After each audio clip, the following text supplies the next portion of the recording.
ഞാൻ തെള്ളിയൂർക്കാവ് ദേവീക്ഷേത്രത്തിലെ സെക്രട്ടറിയാണ്. ഇത് പ്രസിഡന്റ്, ഇത് വൈസ് പ്രസിഡന്റാണ്.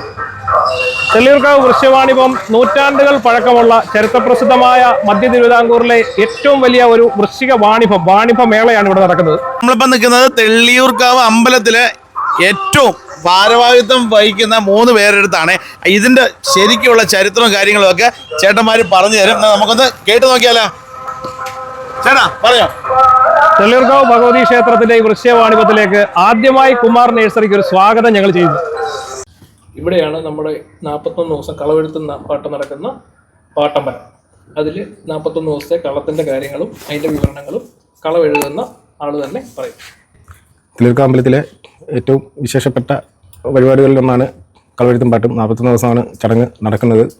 41 ദിവസങ്ങളിൽ 41 ഭാവങ്ങൾ സുമുഖി ഭാവത്തിൽ തുടങ്ങി, രൗദ്രമല്ലാത്ത ഭാവത്തിൽ തുടങ്ങി രൗദ്രഭാവത്തിലേക്ക് വന്ന് ദേവിയുടെ വിവിധ ഭാവങ്ങൾ, ഭദ്രകാളി ദേവി എടുത്തിട്ടുള്ള അവതാരങ്ങളെല്ലാം ഉൾപ്പെടുത്തി അവസാന ദിവസം ദാരിക നിഗ്രഹം കഴിഞ്ഞിട്ട് വേതാളത്തിൻ്റെ പുറത്ത് സർവാഭരണ വിഭൂഷിതയായിട്ട് കയറി 18 കൈകളോടുകൂടി വരുന്ന 16 കൈകളോടുകൂടി വരുന്ന ദേവിയുടെ ഭാവം വരച്ച് സമാപ്തി കൊള്ളുന്ന ചടങ്ങാണ് ഈ 41 ദിവസത്തെ കളവെഴുത്തും പാട്ടും മണ്ഡലകാലത്ത് നടക്കുന്നത്.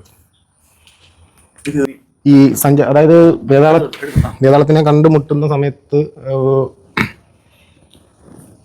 കാട്, മല, അങ്ങനെയുള്ള പല ഭാഗങ്ങളിലൂടെ കയറിയിട്ടാണ് ഈ യുദ്ധഭൂമിയിലേക്ക് പോകുന്നത്. അപ്പോൾ പരമശിവൻ ദേവിയോട് പറയുന്നുണ്ട്, ഈ വരം വാങ്ങിച്ച കൂട്ടത്തിൽ പറയുന്ന ഒരു കാര്യമുണ്ട്, ഈ ഓരോ തുള്ളി രക്തത്തിൽ നിന്നും 1000 അസുരന്മാർ പുനർജനിക്കുമെന്ന് പറയുന്നുണ്ട്. അപ്പോൾ അങ്ങനെ ഇല്ലാതെ ആക്കാൻ വേണ്ടിയിട്ട് ദേവി വേതാളം എന്ന് പറയുന്ന ഒരു സ്ത്രീ രൂപം അദ്ദേഹത്തിൻ്റെ നാക്ക് യുദ്ധഭൂമിയിൽ വിരിച്ചിട്ട് ഒരു തുള്ളി രക്തം പോലും ഭൂമിയിൽ പതിക്കാതെ മുഴുവൻ ഈ നാക്കിൽ വീണിട്ട് ആ നാക്കിൽ നിന്നുള്ളത് വേതാളം കുടിച്ചു പറ്റിച്ചെടുക്കുന്നതാണ്.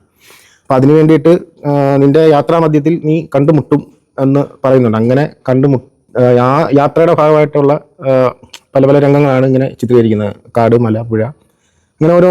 നൂറ്റാണ്ടുകൾക്ക് മുന്നേ ക്ഷേത്രപ്രവേശനം നിഷേധിച്ചിരുന്ന ആൾക്കാർ ഇതിന് മുന്നേ ക്ഷേത്ര കോമ്പൗണ്ടിന് ക്ഷേത്ര പുറത്ത് തന്നെ അവരുടെ അതാത് ഉൽപ്പന്നങ്ങൾ അവരവർ ഓരോ വർഷവും ഉണ്ടാക്കുന്ന വിളകൾ അവരുടെ സ്രാവ് അറയ സമുദായത്തിലുള്ള ഒരു സ്രാവുമായിട്ട് വരും. അങ്ങനെ ഒരു വാട്ടർ സമ്പ്രദായത്തിലായിരുന്നു പരസ്പരം കൈമാറ്റം ചെയ്ത് തുടങ്ങി വന്നൊരു മേളയാണിത്. ഇത് ഓരോ ദിവസവും അതിന് ഓരോന്നായിരിക്കും. അതെ അതെ അതെ. അതേപോലെ തന്നെ ഇതിനകത്ത് ഉപയോഗിച്ചിരിക്കുന്ന പൊടികൾ അത് അതിനെന്താ പ്രത്യേകത ഉണ്ടോ? പൊടികൾക്ക് പ്രത്യേകതയുണ്ട്. നമ്മൾ പ്രകൃതിദത്തമായ നിറങ്ങളാണ് ഉപയോഗിക്കുന്നത്. അതല്ലാതെ ഈ കൃത്രിമമായിട്ടുള്ള നിറങ്ങളൊന്നും ഉപയോഗിക്കാതെ, അതായത് നമ്മുടെ ഈ ഇല്ല, അതായത് റംഗോലി ഒക്കെ കാണുന്ന മാതിരിയുള്ള ഇത് കൃത്രിമമായിട്ടുള്ള ചായങ്ങളൊന്നും നമ്മൾ ഇതിൽ ഉപയോഗിക്കാറില്ല. ഇതിൽ പ്രകൃതിദത്തമായിട്ട്, അതായത് നെന്മേനി വാഗയുടെ ഇല ഉണക്കി പൊടിച്ചുണ്ടാക്കുന്ന പച്ചപ്പൊടി, വാഗപ്പൊടി എന്ന് പറയും, പച്ച. പിന്നെ നമ്മുടെ ഉമികരിച്ചുണ്ടാക്കുന്ന ഉമിക്കരി, അരി, പച്ചരി പൊടിച്ചിട്ടുണ്ടാക്കുന്ന വെള്ളപ്പൊടി, മഞ്ഞപ്പൊടി, മഞ്ഞളും ചുണ്ണാമ്പും കൂടെ കലർത്തിയെടുക്കുന്ന ചുവന്ന പൊടി. ഇങ്ങനെ 5 പൊടികളാണ്. പിന്നെ ഇതിനകത്തിൽ നമ്മൾ അതല്ലാതെ ആ കാണുന്ന ചാര കളറൊക്കെ ഉണ്ടാക്കുന്നതെന്ന് വെച്ചാൽ ഈ കളർ തന്നെ നമ്മൾ അങ്ങോട്ടും ഇങ്ങോട്ടും മിക്സ് ചെയ്തിട്ട് കളറിന് വ്യത്യാസം വരുത്തിയെടുക്കുന്നതാണ്. രംഗോലി ഒക്കെ കാണുന്ന പോലെ സിന്ദൂരം അങ്ങനത്തെ ഒന്നും ഉപയോഗിക്കാറില്ല. എൻ്റെ പേര് പ്രവീൺ. 41 ദിവസവും 41 ഭാഗങ്ങളാണ്. ഓരോ പടവും മാറ്റി ഓരോ ദിവസവും ഓരോ പടവും മാറ്റിയതിനു ശേഷം അടുത്തത് പടം മാറ്റുക എന്ന് പറഞ്ഞു കഴിഞ്ഞാൽ നമുക്ക് ഇതിലെ കൽപ്പിച്ചിട്ടോ, അതായത് മാറ്റാൻ പറ്റാത്ത ഇതിൻ്റെ ഒരു ഫ്രെയിമുണ്ട്. ആ ഫ്രെയിമിൽ നമുക്ക് മാറ്റാൻ പറ്റാത്തതായിട്ടുള്ള കാര്യങ്ങളുണ്ട്. അതിനെ നിലനിർത്തിക്കൊണ്ട് ബാക്കി കാര്യങ്ങൾ, അതായത് ഈ പിന്നെ പശ്ചാത്തലം അങ്ങനെയുള്ള കാര്യങ്ങളെല്ലാം മാറ്റി. ഇതിനകത്തിൽ നമുക്ക് മാറ്റാൻ പറ്റാത്തതായിട്ടുള്ള കാര്യങ്ങളൊന്നും മാറ്റാറില്ല. ഓക്കെ, വളരെ സന്തോഷം അറിയാൻ പറ്റിയതിൽ. പറഞ്ഞോ, ഇനി ബാക്കി പറഞ്ഞോ. ഇത്രയും അറിവുകൾ നിങ്ങൾക്ക് വേറെ എവിടെയെങ്കിലും കിട്ടിയിട്ടുണ്ടോ? കുമാർ നഴ്സറി ഇവിടെ വന്ന് ഞങ്ങളുടെ വൃശ്ചവാണിഭവുമായി ഇവിടെ വന്നതുകൊണ്ടാണ് ഇത്രയും അറിവുകൾ അറിയാൻ പറ്റിയത്. അന്നൊക്കെ ഒരു ദിവസമേ ഉള്ളായിരുന്നു. പിന്നീട് അത് ക്ഷേത്രപ്രവേശനം അനുവദിച്ചതിന് ശേഷം എടുത്തതിന് ശേഷം 10 ദിവസമാക്കി, ഇപ്പം അത് 15 ദിവസമാക്കി. പരമ്പരാഗത അവകാശികൾ വന്ന് ക്ഷേത്രത്തിൽ വന്ന് വെള്ളിപ്പറമ്പ് വിരിച്ചുകൊണ്ട് അവിടെ ധാന്യങ്ങൾ വിതറിയും കോഴിയെ പറപ്പിച്ചുമാണ് ഈ വൃശ്ചവാണിഭം ഉദ്ഘാടനം ചെയ്യുന്നത്.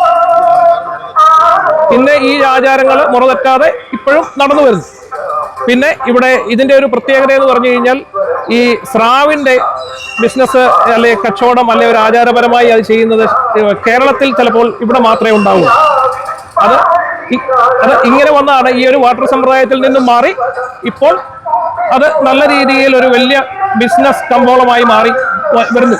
അപ്പൊ ദേവസ്വം ബോർഡ് പൂർണ്ണമായി ഇത് ഏറ്റെടുത്തിട്ട് കഴിഞ്ഞ വർഷമാണ് പൂർണ്ണമായും ക്ഷേത്ര കോമ്പൗണ്ടിൽ തന്നെ ഇത് ചെയ്യാൻ തുടങ്ങിയ. ദേവസ്വം ബോർഡിന്റെ രേഖകളിലും കഴിഞ്ഞ വർഷം മുതലാണ് 15 ദിവസമാക്കി വൃക്ഷവാണിഭം നടന്നു വരുന്നത്. അപ്പൊ അത്രയാണ് വൃക്ഷവാണിഭത്തിനെ പറ്റി പറയാനുള്ളത്. പിന്നെ അമ്പലത്തിന്റെ ഐതിഹ്യം പറഞ്ഞാൽ ഈ വൃക്ഷം 1 തൊട്ട് 41 ദിവസം കളമെടുത്ത് പാട്ടും അടവി പടയണി ഇവിടെ നടന്നുകൊണ്ടിരിക്കുകയാണ്. വൃശ്ചികം 1 മുതൽ 41 ദിവസം കളവെഴുത്തും പാട്ടും. അത് ക്ഷേത്രത്തിന്റെ തന്നെ പാട്ടമ്പലം എന്ന് പറഞ്ഞ് തൊട്ടടുത്ത് തന്നെ വേറൊരു അമ്പലമുണ്ട്, അവിടെ വെച്ചാണ് നടക്കുന്നത്. അതിനുശേഷം ധനു 5 മുതൽ 10 വരെ പടയണി. മധ്യ തിരുവിതാംകൂറിലെ പടയണി കാലത്തിന് തുടക്കം കുറിക്കുന്നത് തള്ളിയൂർക്കാവിലാണ്. പിന്നെ ഇവിടുത്തെ ഒരു പ്രത്യേകത എന്ന് പറഞ്ഞ പ്രത്യേകത എടുത്തു പറയാനുള്ളത്, ഒരുപാട് അതുപോലെ വളരെ പ്രത്യേകതയുള്ള ഒരു കാര്യം നമ്മുടെ ക്ഷേത്രത്തിന് സ്വന്തമായിട്ടുണ്ട്. ദാരുശില്പങ്ങൾ. എത്രയാണ് അതിന്റെ മൂല്യം എന്ന് ഇന്നും ആൾക്കാർക്ക് പറയാൻ പറ്റില്ല. മോഷണം പോയതാണ്. മോശം പോയടത്ത് നിന്ന് കപ്പലിൽ കയറിയ സാധനം തിരിച്ചിവിടെ വന്നതാണ്. ആ ദേവിയുടെ ഒറ്റ ഇതുകൊണ്ടാണ് മാത്രം വന്നതാണ്. പ്രതിഷ്ഠ ഭഗവതിയാണ്. പ്രതിഷ്ഠ 2 ഭഗവതിയാണ്. നമ്മുടെ പ്രധാന ശ്രീകോവിലില് ഭദ്രകാളിയും കാലേക്ഷിയമ്മയുമാണ്. അപ്പം ഈ ദാരുശില്പങ്ങളെ പറ്റി പറയുവാണെങ്കിൽ അത് ഈ വർഷത്തിൽ ധനു 5 മുതൽ 10 വരെ പടയണി കാലത്ത് മാത്രമേ അത് പുറത്തെടുക്കത്തുള്ളൂ. എല്ലാവർക്കും കാണാനുള്ള അവസരമുണ്ട്. ഡിസംബർ 20 തൊട്ട് 25. ഡിസംബർ 20 മുതൽ 25. ഇത് വെളിയിൽ പുറത്ത് പാട്ടമ്പലം എന്ന് പറഞ്ഞൊരു അമ്പലമുണ്ട്. അവിടെ തൊട്ടുമേളായിട്ട് അറിയില്ല, അതുപോലെ നമുക്കില്ല.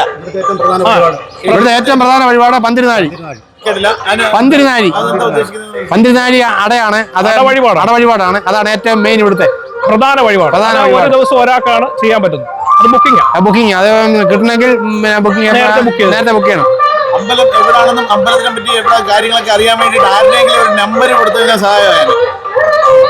അമ്പലത്തിന്റെ ഇപ്പം നിലവിൽ ഉപദേശക സമിതിയുടെ പ്രസിഡന്റ്, സെക്രട്ടറി, വൈസ് പ്രസിഡന്റാണ്. പക്ഷെ ഞങ്ങൾ ഉടനെ തന്നെ അടുത്ത കമ്മിറ്റി കൈമാറും. അപ്പൊ അതിനുശേഷം വരുന്ന കമ്മിറ്റി ആരാന്നറിയില്ല. പിന്നെ ഇവിടെ മാനേജറിന്റെ നമ്പർ നമുക്ക് കൈമാറാം. നിലവിൽ ഇപ്പോൾ ക്ഷേത്രത്തിന്റെ ദേവസ്വം ബോർഡ് മാനേജറായിട്ടിരിക്കുന്ന ദാമോദര ശർമ്മ എന്ന് പറഞ്ഞ വ്യക്തിയാണ്.